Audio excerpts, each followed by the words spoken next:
Hey, good morning, everybody, and welcome to another episode of Take a Stand. I'm your host, Tracy, and it's my pleasure to be here with you all this morning on the Take a Stand show. This is a place where you get to hear inspirational, motivational, and heartfelt stories from women from all over the world who have done all sorts of things to beat the odds to become really successful across their business, their family, and their life. And today I am just going to say that how excited and proud I am of this young woman who is on the screen with me today. I want to tell you she is my niece, and her and I, I've watched this beautiful young woman grow up and do some amazing things in her life. So I wanted to absolutely have the opportunity to have Katrina Nukunuku on the show today and for her to share her journey of becoming an elite sportswoman and how she actually managed to balance that elite sports woman and all of the, I suppose, challenges, the requirements that are put on you at that elite level, and how she actually managed to go on and be able to, create a beautiful family where she juggles that. Today, she was just telling me that she's been asked to go back into the New Zealand White Sox softball team as a leadership coach and mentor as part of their squad. So I wanted to say congratulations to her on that. But I just wanted to have her on the show today to share, all the wonderful experiences that she's had and what she's doing now. So welcome to the show, Katrina. It's awesome to have you here. Oh, thank you, Auntie. I'm so honoured to be a part of your show, to have this opportunity to share a little bit about me and my success and my life on your show. I'm very honoured to be here. Oh, thank you. Well, thanks for coming. So, for those that don't know you, I mean, I've been lucky enough to know you, forever. So I've had the opportunity to sort of sit on the sidelines and watch you grow up and do all the, be really dedicated and committed to what you've been passionate about. But for everybody that's listening today, how about you tell them a little bit about you and, what sporting career you've had and what position you hold right now? Okay. So I started playing softball as a 4-year-old in my hometown of Devon, our hometown. Very much a family sport. From there, I have represented the Whenua, the Manawatu region, and the Hutt Valley region in age grade softball. I've also represented New Zealand from under 16s right through to the elite New Zealand White Sox program. I've been to 5 World Series, I've been to Junior World Series. I've done a lot. I've also spent a lot of time overseas in our what we call our off season.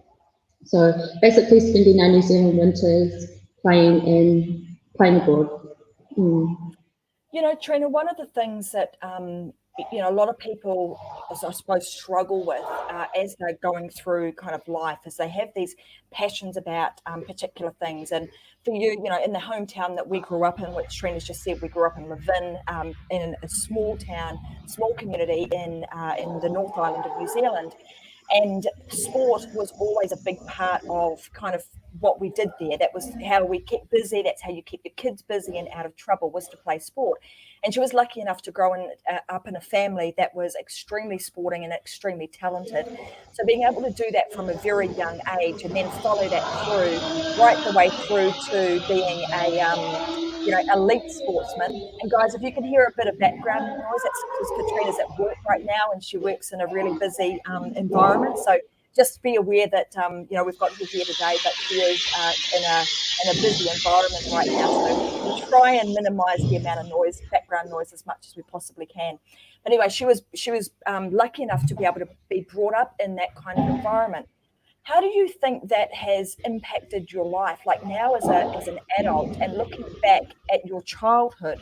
How much has sport had to play in building who you are today, and what sort of things have you taken away from that into your life that you're building, that you're building now as Yeah, a I mum? definitely. Yeah, I definitely believe that sport in general has been crucial in my upbringing. I think without it, growing up in a small town, it could have been easy to fall on a different path that maybe would not have been positive, and definitely would not have helped me travel the world and learn about different cultures and just grow. I do think sport is, for me, it definitely is a huge part of me, and without it, I would not be who I am today. Not at all. It's given me skills. Um, I've had to learn what it is to be committed to something, what it is to have loyalty, to take the knocks. You get knocked down, but it's learning to rise from that, and where do you go next? Like, am I going to be beaten? Because at the end of the day, that is sport. Softball itself, it's a game of failure, really, when you think about it. I think softball has definitely taught me a lot of life skills. Well, let's go down that path, Katrina, because you know, one of the things that I think holds a lot of people back is that fear of failure. And something you just said just then is like, this game of softball is like a game of failure. So I want you to elaborate on that, because I think there's some things that you've learned in that softball world where I'm able to, I get knocked down, it's failure after failure after failure, but somehow I'm able to kind of rise from that and continue on. How do you see even some of the learnings that you've had with just that one piece of the softball puzzle? How do you see that playing out in your life, and how could you even potentially help others to use that same methodology in their life today to be able to overcome any failure? Yeah, I think it's building on your mental toughness, and understanding that if ever there's something that you're striving to achieve, then there may be setbacks, but as long as you stay determined, you stay committed, you put in the hours, you put in the hard work, it will pay off. And I think a key word or a key phrase that I like to use is believe in yourself. Believe in back yourself. Without it, you can't get anywhere. And to believe in yourself, you have to fill yourself with positivity. You can't, yeah. There's another saying that I like, and it's don't let the fear of striking out stop you from playing the game, because there's only so much that you can control, right? I love that. So don't let the fear of striking out prevent you from playing the game. And I mean that is such a great mantra to kind of work towards, because that is the way that we should also look at life. So the way in which you look at things and being able to be positive and creating that real positive mindset in your mind then enables you to kind of get up there in the batter's box and swing. And even if you miss, you're just going to swing again, aren't you? You're just going to keep going. So let's talk about like growing up, because this also applies to business, right? So we start out and you enjoyed something, so you enjoyed playing softball. At what point in your life did you think, do you know what? I actually want to play this game, and I'm going to be the best. I'm going to be part of the best, not just in New Zealand, because getting to that pinnacle point in New Zealand of not just being a team member, but actually captaining the White Sox side, but also being like in the elite arena of sports. Like when was the moment? Can you remember the moment when you thought in your mind, that's my goal. That's what I'm going to do. I'm going to make it into the White Sox, and I'm going to be the captain. Like, how did that all come about, and how did you mentally prepare for that? Right. So, it's a little bit different to others. I think I made the New Zealand under 16 team to travel to Australia. I was 14, I was the youngest on the team. It was amazing. It was a really great time in my life. But at that point, I hadn't really thought about what a career in softball would look like. So it actually wasn't until I got injured. I had a knee construction at the age of 15, and we had a New Zealand under-19 campaign coming up. So my first goal was actually to rehab my knee and make the under-19 team. It just happened that whilst I was going through the process of making this under-19 team, I was picked to be a part of the women's team. And then my whole world opened up. And it was playing in my age grade, and it was playing with the open women's grade. So yeah, it kind of came to me in a sense. Yeah, I'm very much a person of trusting in the process, and whatever else happens is a bonus in terms of softball. And I think that's a fantastic way to look at that, but also to look at life. And I think one of the lessons out of that is that often, we try and create really big, goals and dreams for us. And in that you've just spoken about was like actually really just breaking it down into like small steps. Like, what is the next thing that I need to do? Well, I'm in a predicament right now. I've got I'm injured, I've got a knee reconstruction, I actually can't play. So to get me back to health, what do I need to do? Focus on getting my knee right. Then making that small step of, okay, now I'm going to get into, the under-19s. And then all of a sudden, that then opening up some other opportunities for you.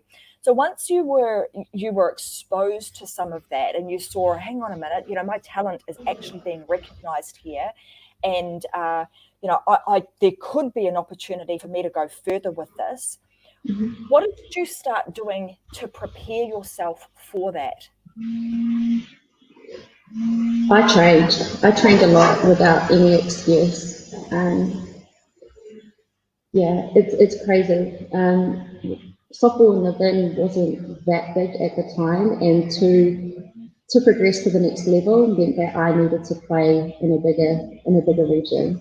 So I would travel an hour and a half at the time. We didn't have the new motorway then, so I'd go from the bin to Hutt Valley 5 times a week. And yeah, I was very, very fortunate to have my dad who would drive me down there. I didn't have a license at the time. I couldn't. So yeah, giving up time and making sacrifices. But in saying that, what I've learned along the way is it's not really a sacrifice when you're putting energy and effort into what you love and to what you want to achieve. And that's I just want to point out here that moment where you were like, okay, well, I know what I've got to do. Often people will do as much as they need to do to kind of get by. But those that are standouts, that end up be elite in whatever it is that they're doing, it's not always what you see that happens on the field, is it? Or that even happens at practice. It's a lot of the stuff that's happening behind the scenes when other people are out, kids at your age are out partying or drinking or having fun with their friends or doing other things. You were at a softball park, maybe with mum, with dad, with your brothers, throwing the softball around, having batting practice, running, sprinting, all of those things that are not always seen on the, not always seen by others. And again, often people will make the mistake of thinking, hey, that person's an overnight success. And based on what you've just said, it's not the case, right? It's like someone here's asking, how many hours a day did you actually train? Like, what did it take you to like the extras that you did? What were they, and how many hours a day were you committed to that cause? Yeah, I mean, a lot. I'll just say a lot. I don't know an exact amount, but I also had to factor in that I was a high school student as well. So a large majority of my day is spent at college. And when I would come home, I would train, or I would spend an hour and a half in the car to then get straight out and train for an hour to 2 hours, depending on the type of training I was attending. Get back in the car for an hour and a half. But then in saying that travel time is also time that you can utilize. That's time that I spent with my dad, who is also a softball coach. and has coached at a high level, and it's picking his brain, him teaching me, we're discussing strategy, mechanics, technique, all of those things.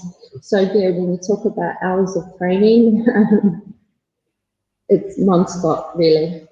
It's like you almost immerse yourself into the entire world of the dream that you're creating, right? Because like you say, it's not just the getting out there and throwing a ball around, or jumping in at the batter's box and batting. It's all the strategy. It's the thinking about learning the craft of the game, learning the nuances of what you need to do, and maybe even studying some other people. So let's go there. So when you're trying to improve yourself, so the role that you had within the team, because you became a real utility player that could kind of, the person who could just jump in and fill a gap wherever it was required. So talk to me about, did you have a strategy around that? Like a lot of people would say, specialize. Like if you're going to be the pitcher, go specialize in being the pitcher, specialize in being, the catcher, or the first basewoman. Like, how did you come to, I don't want to specialize particularly in one place, I want to be a utility? Was that natural, or did you plan it that way? Okay, so no, I didn't actually plan it to be that way. It came with all of my training. So I was fit, I was fast, I was capable, I could read the ball well at any position, off the ground, in the air. In saying that I didn't plan it to be that way, what I did figure out quickly is that the more skills I had, the more likely I was to be selected.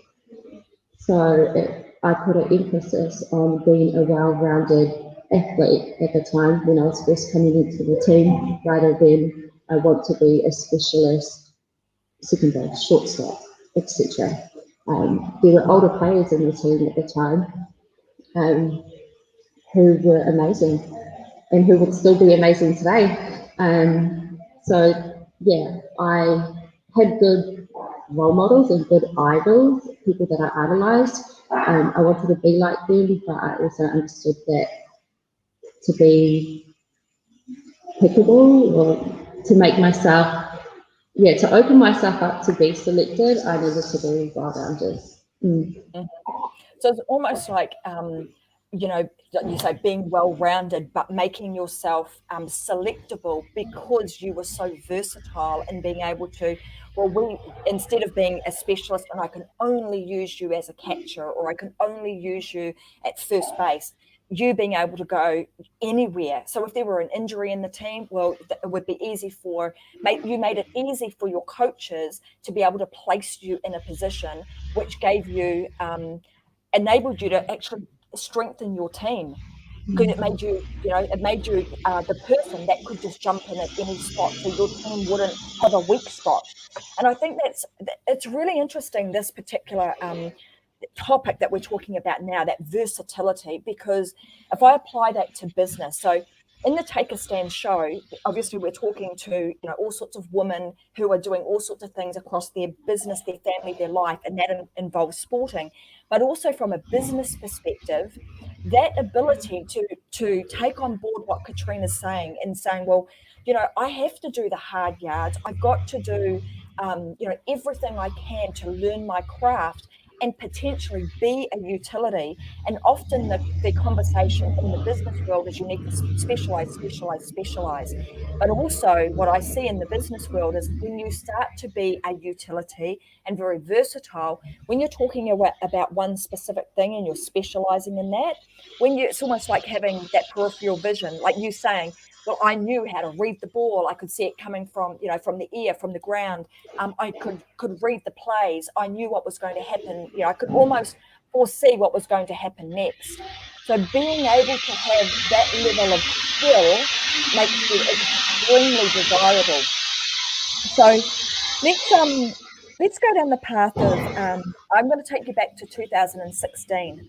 And in 2016, something pretty big happened for both you and your now husband, Nate, where I believe I've got the dates right. I think it was 2016, where you got to captain the White Sox. That was like a really big moment for you. You know, young, had obviously been in the squad for quite some time as a youngster and worked your way up through that ranks, and really positioning yourself not just as a really great player, but actually as a leader within that squad. But in that 2016 year, both you and Nate were actually selected to be the captains of both the White Sox and the Black Sox. So let's talk about that, because it's pretty unusual to have a husband and wife, duo actually be selected for captaincy at that elite level of sport in any sport anywhere in the world, I'm going to say. So I think when I did my research in New Zealand, there were only one other husband and wife couple that was similar to you guys, and that was in netball. And I think I can't remember their names, but it was netball and rugby. So for you and Nate to be selected the same year in the same sport for both men and women, like, did you guys plan, like, what was going through your head as a couple? Like, did you plan that? Was that something you were striving towards? And tell us a little bit about the moment when you both got selected. For me, it wasn't planned in that year. But when I go back to my processes and my long-term goals, and when I'm a 16-year-old, what do I want to achieve out of softball? I did have a goal of captaining the New Zealand White Sox. I didn't know when that would be, how old I would be, if I would be good, if I would be average. And then I was fortunate enough, come 2016, we went on a tour to Sydney, Australia, and we got there on day one, and they were having a captain's meeting, and all of a sudden my coach comes and taps me on my shoulder. I'm just about to warm up, and he says to me, there's a meeting over there I want you to go to, you're going to captain us. My heart kind of stopped, and I thought, really?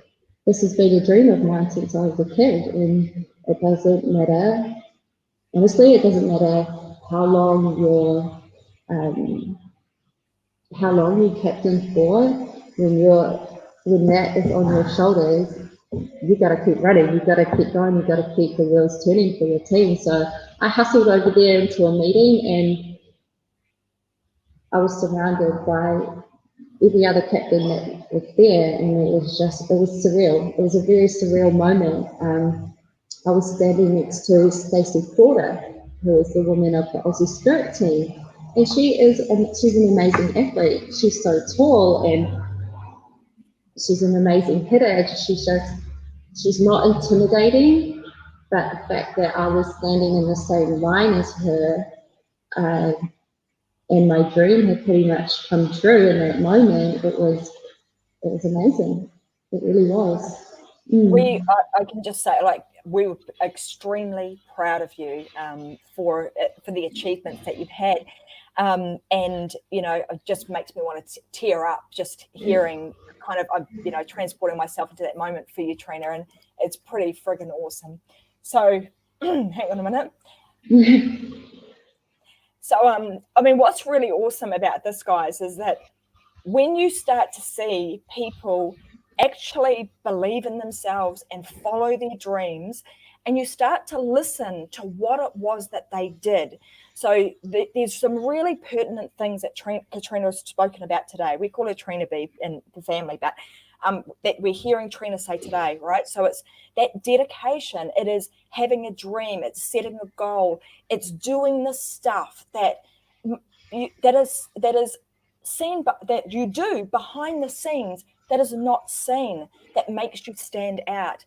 Then I want to go to kind of this next few points, Trina, which is, how do you think, so that moment where you were like, tap, tap, tap, it's your turn, Katrina, you are, it's your time, you're the captain of this team.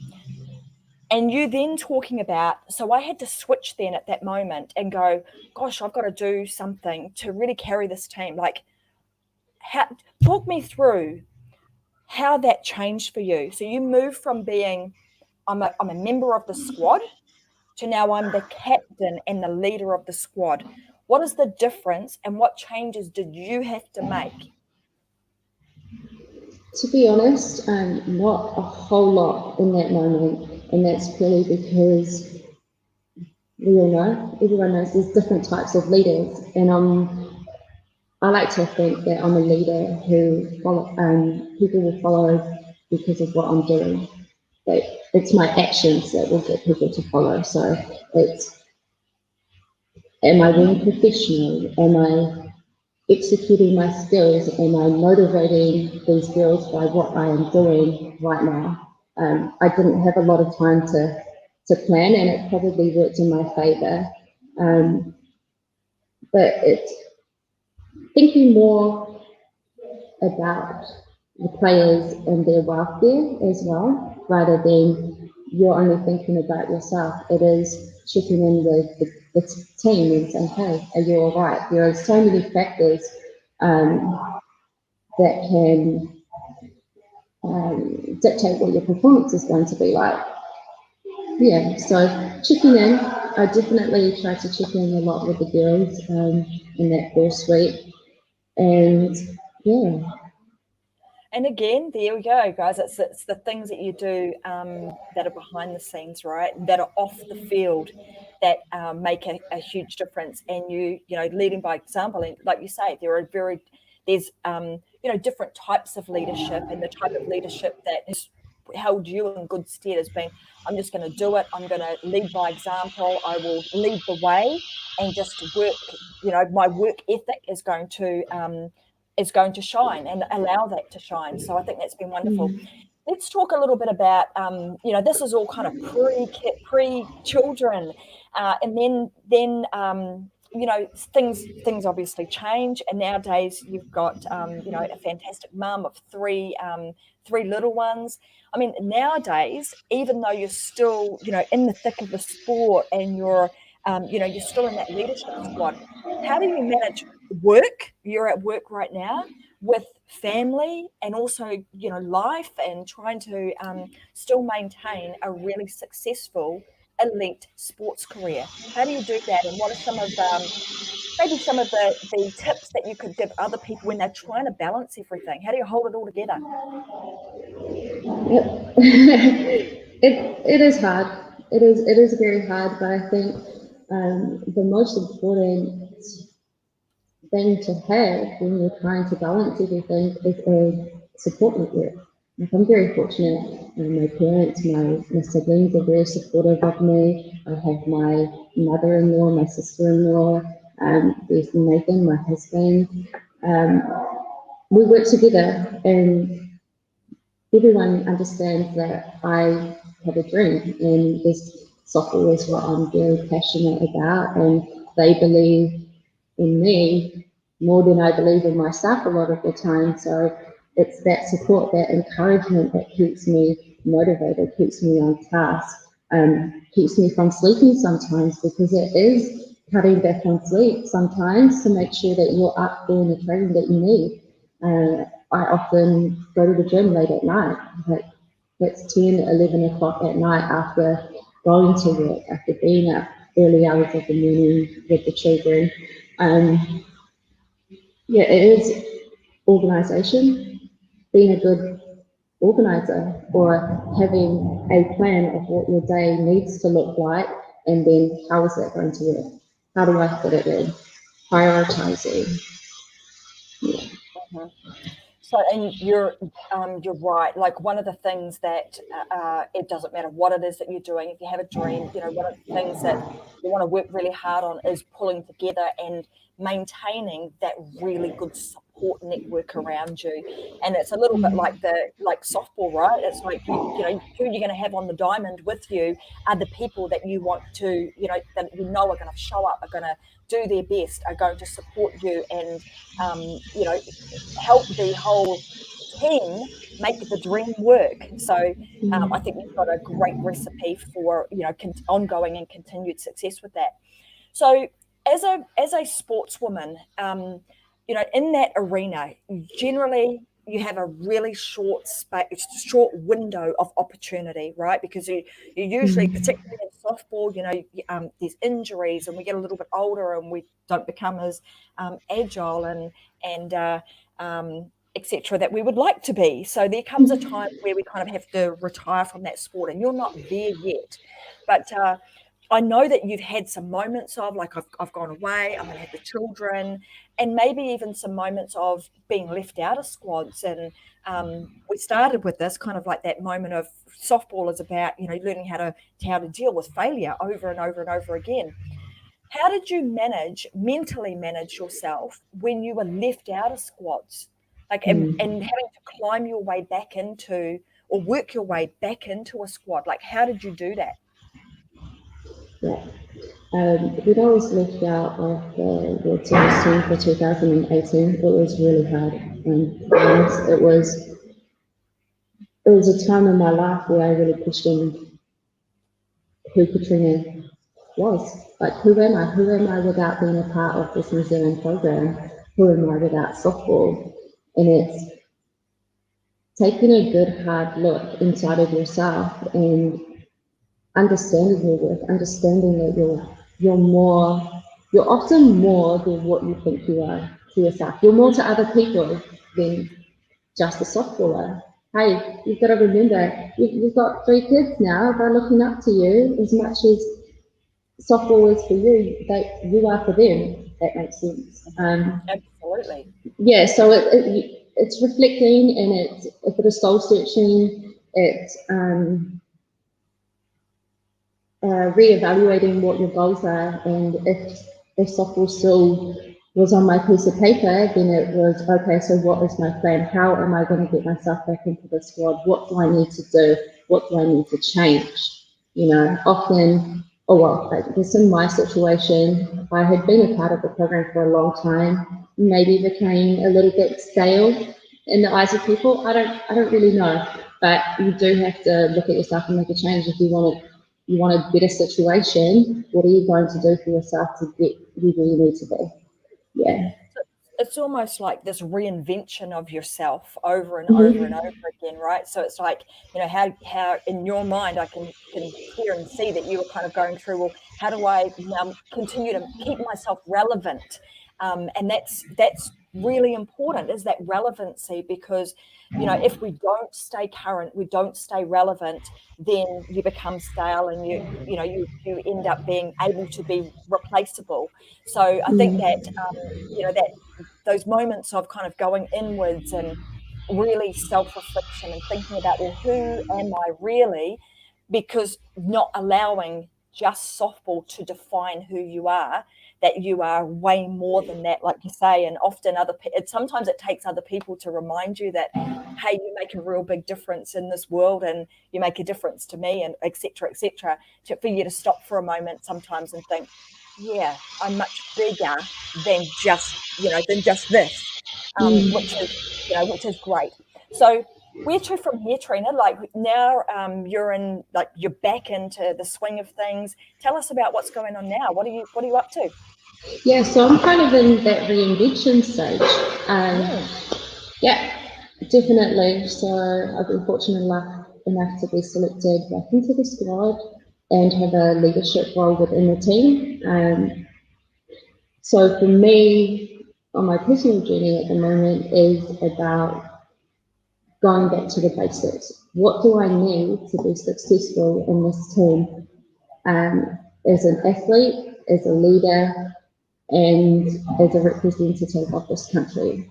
What do I need to look like? It's breaking it down, it's working out a process and understanding those steps and then ticking them off.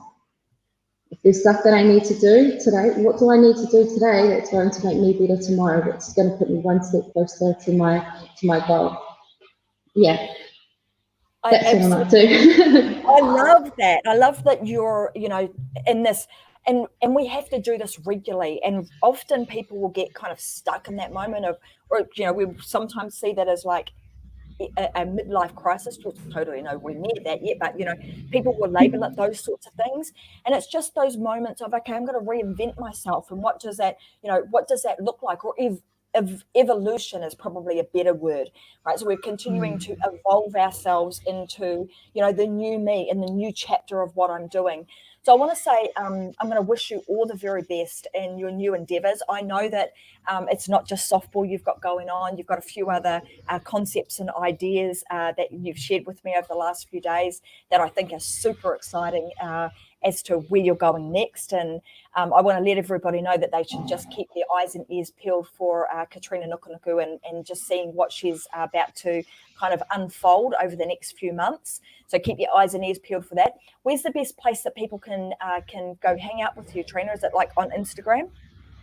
Yeah, so I have an Instagram at Katrina Nukunuku, but I'm also, you can contact me on Facebook too. So go check her out on Facebook, and also go and follow her on Instagram, and she'll keep you up to date with what it is that she's up to. But I want to, before we wrap up today, I want to give you an opportunity to leave today with a message or a piece of advice that you would like to give. And I'm going to say other young women out there whom just any piece of advice that you would like to share. I'm just going to leave it as open as that. What would you like to share with our viewers, maybe the young ones?